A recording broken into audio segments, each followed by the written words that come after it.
this idea of equality, of we all created in the image of God, like those ideas are poisonous. It's making us weak. Only the best of the best should be the ones that have the right to exist at all. Because if we let those who are not good enough exist, right, and reproduce, it's going to weaken the whole human race. In their lunatic mind, that's a real threat. Yeah, there is a war against you and I, and everyone that do not follow a certain kind of mindset and do not have a certain kind of means. You see, clearly there is some sort of war against the mob, right? Against the average person, against the workers, against everyone that is not the elite. So I want to talk about eugenics and the mindset that brought the kind of thinking that is eugenics. Why am I sitting like that? Well, God knows. I'll sit properly in a minute. So, eugenics. What is eugenics? The idea is pretty simple, right? You take the best man and the best woman and take all those who are not the best and basically take away their ability to reproduce. But let me go through what we're seeing right now in the world. And I want to tie it up to eugenics. It's a telling story about how exactly the elite mind works. And when I say elite, I want to make it sure that not everyone that is in a position of power or every person in the government or elected official or anything like that, actually more likely than not, elected officials are usually not part of the elite, but they do get filtered by the elite, right? The elite decides whether or not they can participate in the game, especially in later stages. By the way, this is why Trump, when he went and ran for presidency, broke the system, because suddenly there was someone who managed to bypass the elite filtering process. Like, this is what broke the system down, and everybody started going against him. So the way that elite, right, it's just, a self-appointed kind of group. Not everybody that is rich is part of it. But basically, this is the mentality, and it's amazing that this year's Met Gala theme was a story about an elitistic couple that is just passing their time listening to music and doing kind of cultural but kind of idle things, and then they're just trying to ignore everything that's going on outside and the mob and the changing spirits of history until the mob comes and get them. And of course, the mob is portrayed as this mindless cloud. Very appropriate. So the elite is vain, but it has some culture. The mob, just mindless. Anyway, so what are we seeing around the world, right? You have a very peculiar situation. People are thinking, oh, Biden is doing what he's doing because of votes. When clearly if you look at the actual polls, you would understand that, no, that doesn't make sense. Like, everything they're doing would not give them votes, would actually push votes away, right? The UK Conservative Party didn't do what they promised to do with fighting immigration and limiting, the exploitation of UK facilities and things like that. They didn't deliver. So people are like, okay, we're going to vote for the other option, probably, right? The elections didn't occur yet, but it's going to be the same thing, or even worse when it comes to the Labour Party, right? Because I think when it comes to the Conservative Party, the more likely scenario is that they are just being held back by the elite, while the Labour Party is the actual elite themselves. For example, Ireland, right? Or everywhere, the farmer protests. How much was it covered by the media? Almost none. Same with the Irish that are marching in the streets against this absurd violation of their rights to Ireland as Irish people.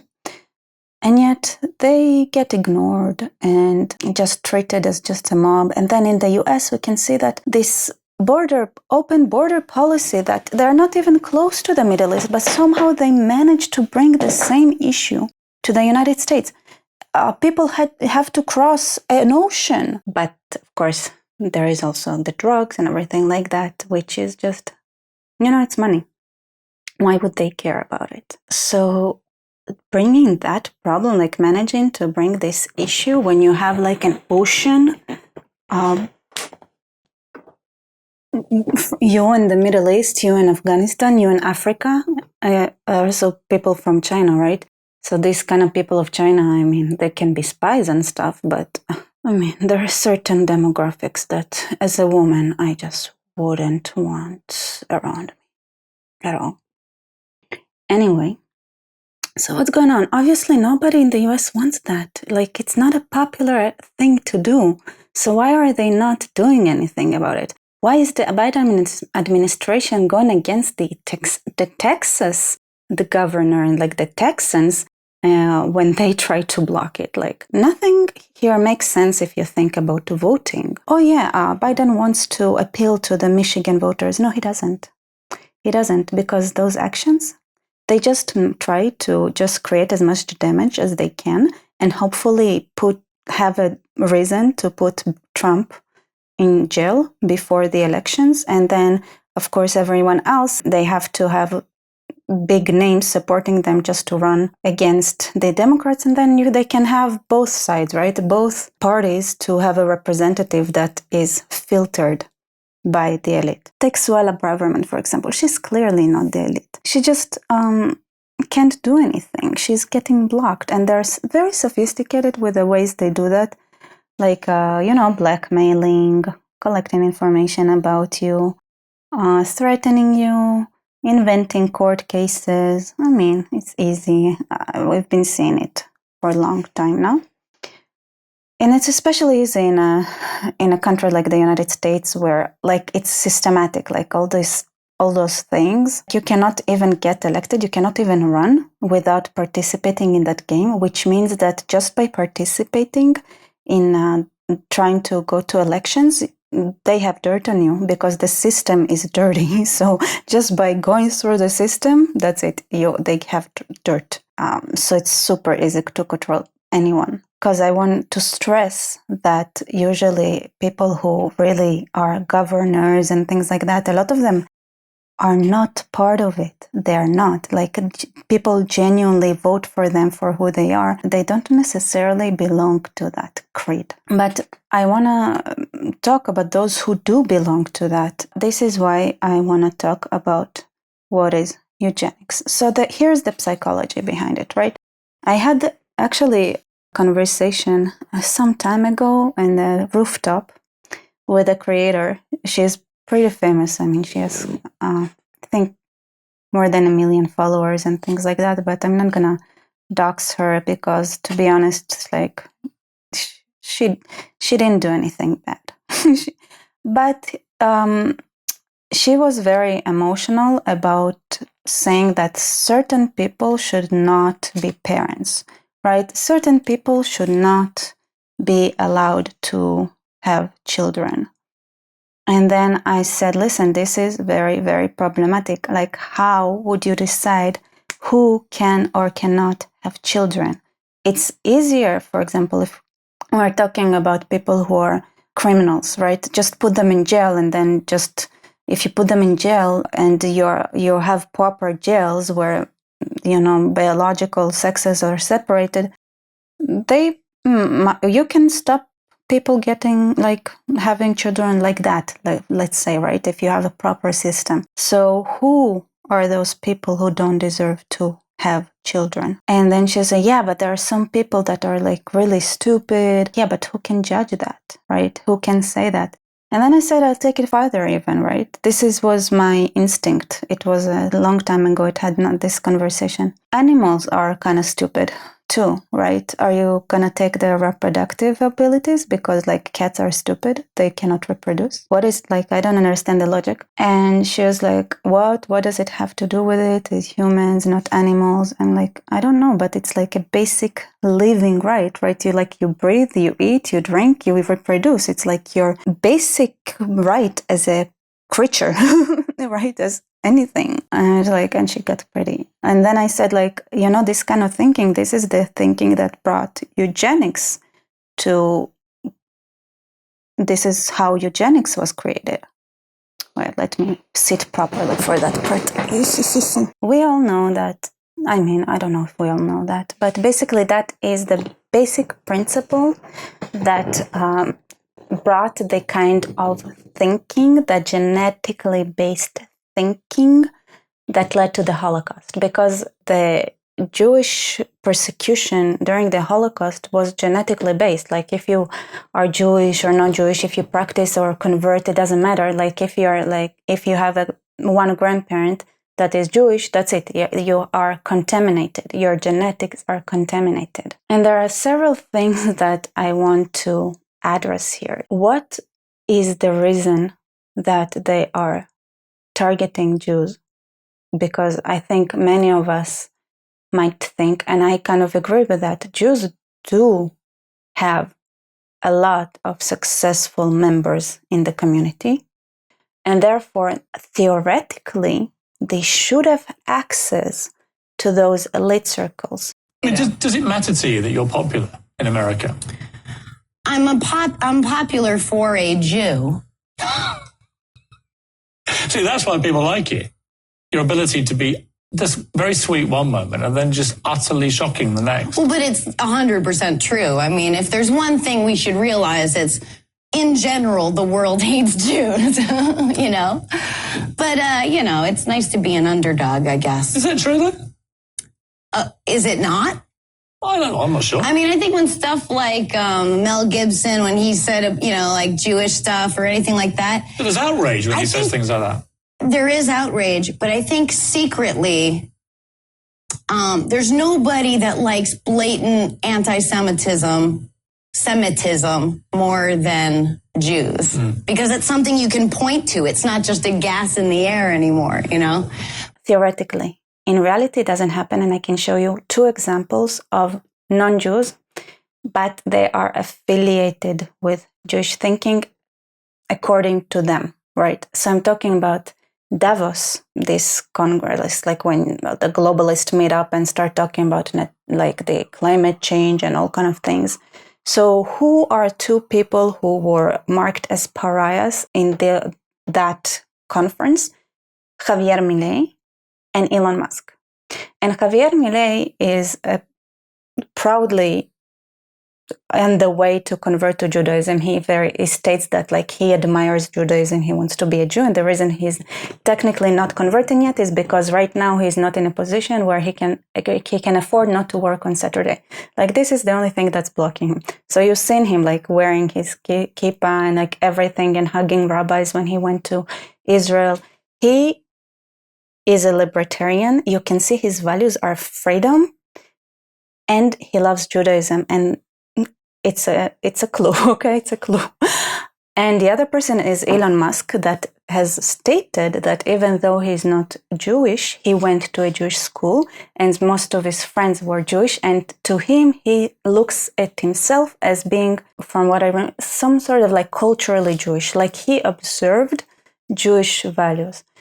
And why am I bringing that up? It was so obvious to me that you shouldn't take away the rights of animals to reproduce. And I have learned, by making those videos mostly, that I should actually take every assumption that I have in my mind and check where it comes from. And of course, the basic right for animals to reproduce, the prohibition of taking away that right from animals comes from Judaism, right? It's a clear prohibition, and you know, there was a whole debate even when it comes to stray cats in Israel, whether to take away the ability to reproduce. I know the word, but I know it's kind of hard for me to pronounce the proper word of the actual like procedures. I'm skipping it. And then the religious community, but like this is against, like you cannot take away from, it's a basic animal right to reproduce. Like in Judaism, animals have rights as well, like rights because they're a living thing, and living things have rights, and reproduction is one of them. And it's the whole debate, right? What do you do then? Like, how do you stop this crazy cat phenomena that we have? So I realized, like, yeah, I just, the way I said it, like, yeah, like animals have it because inherently they have this right. So why wouldn't all humans have this right? Isn't it basic? But I think it's basic to me because this is the culture I grew up in. This is where I come from. The Eugenics and Judaism Don't mix. So what is eugenics and what is this kind of thinking? Because it is not new. It is not new. Class-based thinking is not new. It's been always in history, right? If you read the laws of Hammurabi, which is a very old tablet with many descriptions of court cases, or it's debated exactly what it is, and it is predates the time that the Torah was written by conventional records in like 1,000 years. Some sayings in that huge tablet that are almost written like word to word in the Bible. So one of them is ayin tachat ayin, like eye for an eye, tooth for a tooth. Those things, they were written in Hammurabi, which for some is like, oh, okay, so that goes against Judaism because clearly it comes from Hammurabi laws. And I have to say, like, isn't it incredible that this thing was written down? There aren't any records. Like if archaeology recently wouldn't have found the Hammurabi tablet, that knowledge would have been gone. There are certain things in the Torah that the Rambam states, like for example, like sacrificing animals. The Rambam just states it's like this was the only reason that they practiced it and they limited the scope. There was only one place and you can sacrifice and like only animals. The only reason they did that is because everyone around them, was a common practice. So the Torah had to compromise so that the Jews, that you cannot stay away too much from the common logic, right? You have to do it gradually. So the Rambam, for example, states that this is clearly a transition phase to that the end goal is to take away animal sacrifice completely.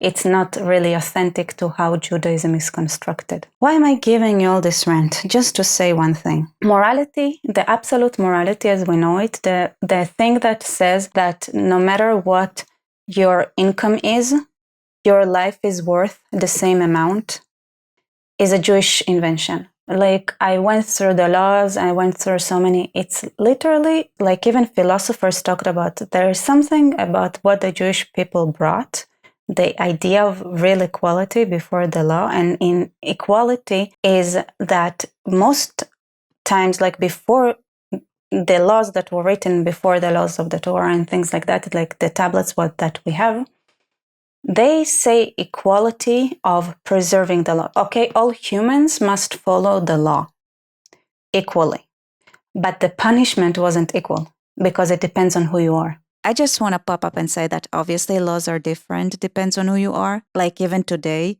if you're not a doctor, it's illegal for you to do something that a doctor can do. And genders are different because even technically we function differently. So there are laws that would not be relevant to a different person. And this thing of eugenics that, this getting rid of the weaker people in society, it wasn't new. It was practice. It was a common practice. And the nearest, that the Jews fought against, right? Who was sacrificed? Those who are less than. Parents would sacrifice the children they didn't like. And they had a complete ownership of their children, which in Judaism took it away. You don't own your children. You don't own them. You have obligation towards them and they have obligation towards you. Just to give an example, don't catch me by the word, it's like eye for an eye, but if you have a slave, you can use the slave to grab an eye. And in Judaism, it would be like, no, nobody can take the punishment for you. No, you got punished. Your daughter is not the person who's going to get punished for you. It's you who's going to get punished. And this kind of thinking is anti those who think they are, who want control, who think that they have more rights than others just because of the natural order of things. If it reminds you of other religions that also practice child sacrifice for children who don't like to do certain things, yes. It's not a coincidence that this religion had marked the Jews as their mortal enemy. It's not a coincidence that Hitler that believed in eugenics in all of his heart. He said it like this idea of equality, of we all created in the image of God, like those ideas are poisonous. It's making us weak. It makes humans race weak. Only the best of the best should be the ones that have the right to exist at all. Because if we let those who are not good enough exist and reproduce, it's going to weaken the whole human race. In their lunatic mind, that's a real threat. One of the justifications, for example, that Hitler used is he said he had never met a Jew, even a Jew or for it being genetic, he said even a Jewish child that doesn't even know he is Jewish, even they display those qualities. Even they display the qualities of morality as it is in Judaism, as in you cannot take away certain rights from other people. There are no classes. All humans are equal because they're all created in the image of God. And then the elites, they see the rest of the people as a mob, right? A mob that is a problem.